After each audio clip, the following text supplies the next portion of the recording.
Nigeria. Over 600 people killed in the worst flood since 2012 in Nigeria. As of Sunday, October 16, 2022, 603 people have died, 2,407 people have been injured, and 1.3 million people have been displaced during the worst floods in Nigeria in 10 years, as reported by NPR. Additionally, 82,000 homes have been destroyed, while 108,000 hectares of farmland and 332,000 hectares of roads and infrastructure have been damaged, as per NPR. Nigerian authorities are advising people living along the Niger and Benue rivers to move to higher ground. Ethiopia. Ethiopian army captures one of Tigray Region's largest towns. On Monday, October 17, 2022, the Ethiopian National Defense Force, ENDF, and its allies overtook Shire, one of the largest cities in Tigray Region. Shire is at the border of Eritrea, whose military is fighting alongside the ENDF against the Tigray People's Liberation Front. As claimed by Reuters, tens of thousands of internally displaced persons have recently taken up residence in Shire. Shire is the largest town to be overtaken by either side of the war since major hostilities restarted in August. Before capturing Shire, the ENDF announced its intentions to gain control of the airports and other key infrastructure of Tigray Region.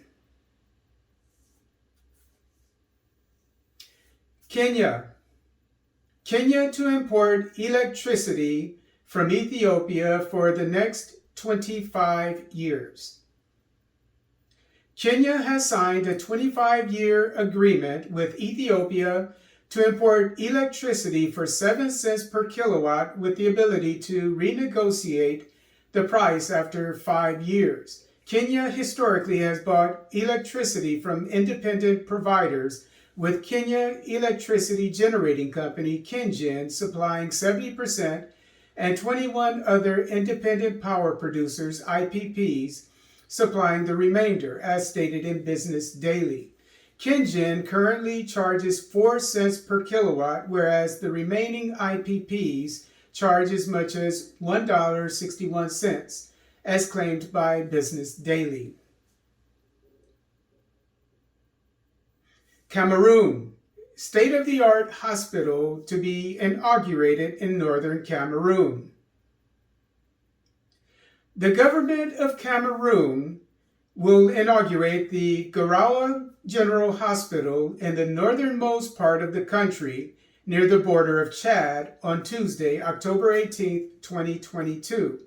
While providing high-level medical care, the facility will also function as a teaching hospital. As stated by Actu Cameroon, the hospital has already been operating at a 50% level since June 1st. The neurosurgery, gynecology, obstetrics, laboratory, medical imaging, and pharmacy units have been in service for the last 4 months, as stated by Actu Cameroon.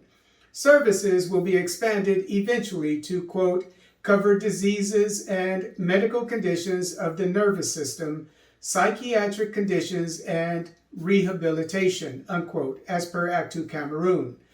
Up to now, patients from northern Cameroon have patronized the hospital, with an additional 5% of all patients coming from neighboring Chad and the Central African Republic.